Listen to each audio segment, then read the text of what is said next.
Olá! Quando a gente está habituado a ler e a interpretar desenhos técnicos, basta dar uma olhada num desenho que já é possível identificar todos os elementos. Por isso, o treino, os exercícios são muito importantes nessa fase. Por exemplo, você já sabe interpretar um desenho com todos os tipos de corte. Corte total, aquele que atravessa a peça toda, corte composto ou corte em desvio, meio corte. Quer dizer, todos não, porque existe um tipo de corte que você ainda não conhece e que é justamente o tema da nossa teleaula de hoje. Na teleaula de hoje você vai aprender como interpretar o corte parcial num desenho técnico mecânico. Vai aprender também os tipos de achuras utilizadas nas representações em corte.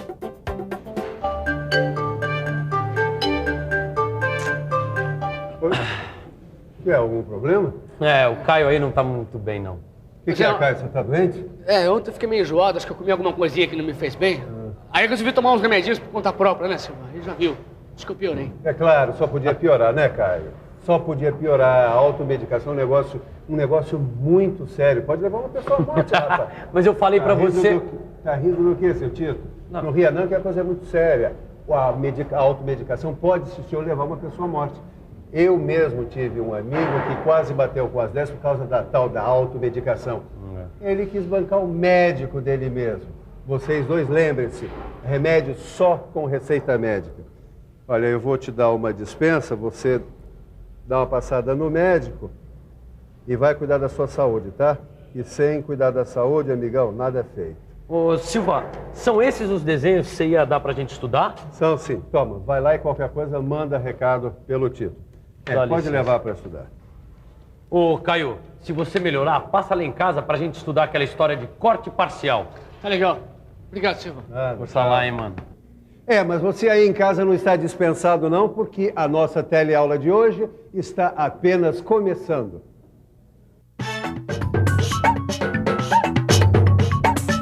Parcial, que não é total, que faz parte de um todo.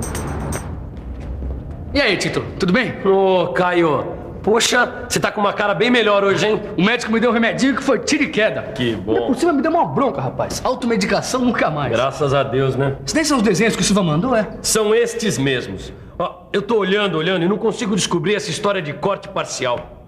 Parecem desenhos comuns. Até pra imaginar os cortes que a gente aprendeu já, né? Peraí, a não ser que... O quê?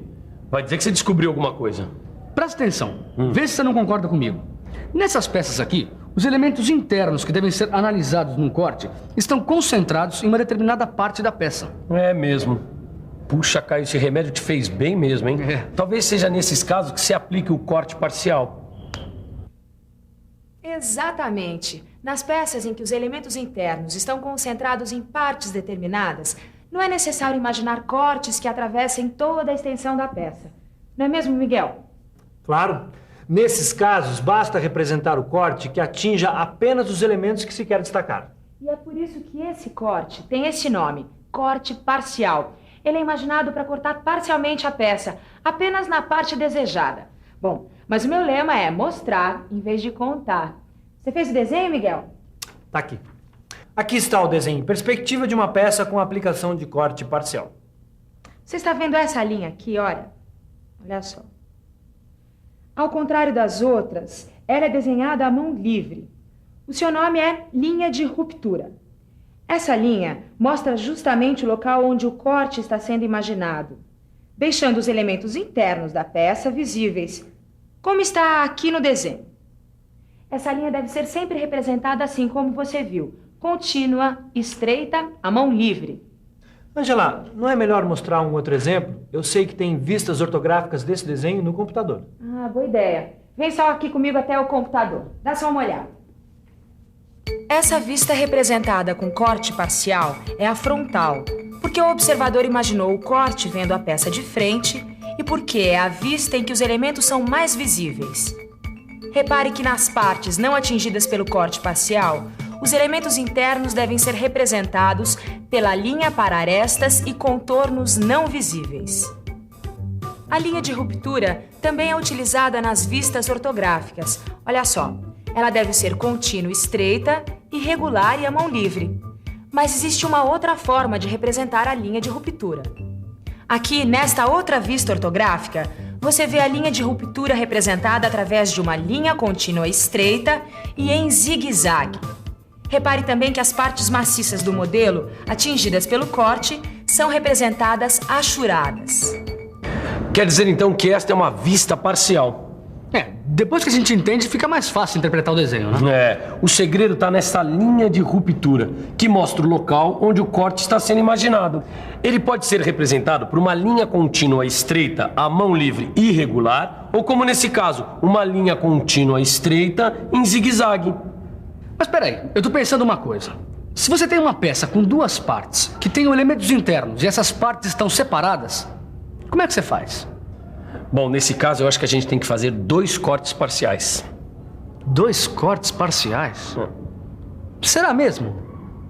Exatamente. Você pode imaginar mais de um corte parcial na mesma peça ou no mesmo desenho técnico. Por exemplo, eu tenho que fazer uma peça baseada nesses desenhos aqui. Dá só uma olhada. Aqui está uma peça em perspectiva com 2 cortes parciais. E aqui a representação ortográfica, também mostrando os 2 cortes, com a linha de ruptura representada de modo contínuo estreito, à mão livre e irregular. Assim eu posso ver os elementos internos da peça através desses 2 cortes parciais. O importante é você saber que o corte parcial pode ser representado em qualquer uma das vistas do desenho técnico. Dá uma olhada nesse desenho aqui. Você tem uma peça representada em perspectiva com corte parcial e ao lado o mesmo corte parcial representado na vista superior. Repare também que na representação em corte parcial não aparece o nome do corte. Também não é necessário indicar o corte parcial nas outras vistas. E veja essa outra ilustração com outra peça de exemplo. Aqui você tem a peça em perspectiva e o corte parcial na vista lateral esquerda. E agora você está sabendo ler e interpretar os vários tipos de corte que se pode representar em desenhos técnicos mecânicos. Viu como representar uma peça em corte total. Também viu que se pode imaginar vários tipos de cortes compostos numa peça. E quando a peça for simétrica, pode-se imaginar o meio corte. Você já sabe também que se pode imaginar mais de um corte nas vistas ortográficas. E com o corte parcial que você aprendeu hoje, chegou ao final desse assunto. Parabéns! Agora nós estamos dominando esse assunto de cortes, hein, Tito? Pera lá. Tá certo que a gente está por dentro de vários tipos de corte. Agora, dominando, para dominar, precisa treinar muito. Fazer muito exercício para olhar o desenho e sacar tudo sobre a peça. Até que a gente tem treinado bastante. Então me diz uma coisa, sabichão. Dá uma olhada neste desenho e mostra, nas vistas ortográficas, os cortes parciais correspondentes. Você quer que eu represente os cortes parciais nas vistas ortográficas correspondentes? Exatamente. Você consegue fazer isso? Vamos pensar um pouco? Vamos pensar um pouco. Bom, pelo que eu já aprendi, não é tão difícil. Aqui no desenho em perspectiva tem 2 cortes parciais. Um corte parcial na vista frontal e um corte na vista lateral esquerda. Agora, é só representar esses cortes nas vistas ortográficas, na frontal e na lateral esquerda, respectivamente. É isso. Você tá uma cobra mesmo, hein, Caio? Eu preciso saber que tipo de remédio que você tomou. Não brinca com isso, Tito, pelo amor de Deus. Mas, na verdade, o nosso treino tá dando resultado. Quanto mais a gente se exercitar, melhor nós vamos fazer os exercícios. Exatamente. Você se lembra do Silva, quando ele falou, logo no começo que a gente estava estudando cortes, sobre achuras? Sobre achuras? Exatamente. Ele falava que existem vários tipos de achuras para vários tipos de materiais. Agora que você falou, eu tô me lembrando. Cada tipo de achura representa um tipo de material. Exatamente. Mas como é que são essas achuras? Bom, como você já sabe, nos desenhos técnicos em corte, as achuras servem para indicar as partes maciças atingidas pelo corte.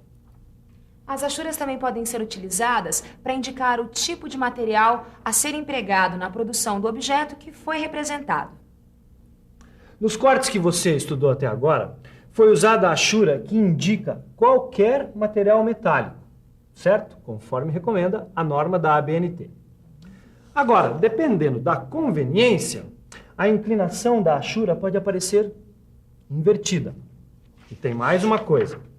Quando a área maciça atingida pelo corte é muito grande, as achuras podem ser representadas apenas perto dos contornos dos desenhos, como nesse caso aqui. Agora vem dar uma olhada aqui nos tipos de achuras que existem. A achura para metais você já conhece bem. Agora conheça essas. Essa é a achura para elastômeros, vidros, cerâmicas e rochas. Essa é a achura para terreno. Essa aqui é para concreto. Essa outra é para madeira. E por fim, essa é a achura para líquidos. E depois de tanta informação, nada como uma boa revisão.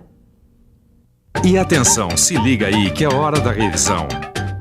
Na teleaula de hoje, você viu que quando os elementos internos de uma peça estão concentrados em partes determinadas, não é necessário imaginar cortes que atravessem toda a extensão da peça, e que o corte indicado nessas situações é o corte parcial. Você também aprendeu que a linha de ruptura mostra o local onde o corte parcial está sendo imaginado, deixando visíveis os elementos internos da peça, e que a linha de ruptura pode ser contínua estreita à mão livre e irregular ou contínua estreita em zigue-zague. Aprendeu que pode haver mais de um corte parcial no desenho técnico e que as achuras servem para indicar o tipo de material a ser empregado na produção do objeto. Aí, Silva, dá uma olhada que desenho. Ah, já vi que vocês entraram de cabeça mesmo nesse negócio de cortes, hein? Tá muito bom mesmo. Obrigado. Então, aí, pela sua aparência, já vi que o senhor melhorou, né, seu Caio? Tô pronto pra outra, Silvio. Ah, que bom. Quanto a você aí em casa, já sabe que a automedicação não é uma legal, é uma roubada. Agora, tem uma coisa que você pode fazer e muito sem medo de passar mal. São os exercícios que estão aí no seu livro. Só assim você vai virar um cracão na leitura e interpretação de desenho técnico mecânico. Até a próxima, pessoal. Até a próxima.